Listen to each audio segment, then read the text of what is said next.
পৌষের শেষ ভাগে শীতের দাপট দেশের সব জেলায়। গত কয়েকদিন ধরেই কমছে তাপমাত্রার পারদ। দিন আর রাত পুরোটাই থাকছে কুয়াশার দখলে। বেলা গড়ালেও সূর্যের তেজও হার মেরেছে শীতের দাপটে।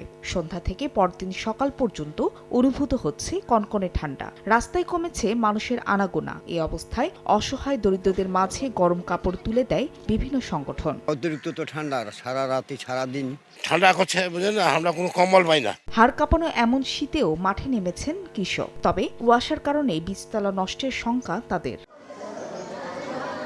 গত কয়েকদিনে তীব্র ঠান্ডায় নানা রোগে আক্রান্তের সংখ্যা বাড়ছে। শয্যা সংকটে মেঝেতে আর বারান্দায় চিকিৎসা নিচ্ছেন অনেকে।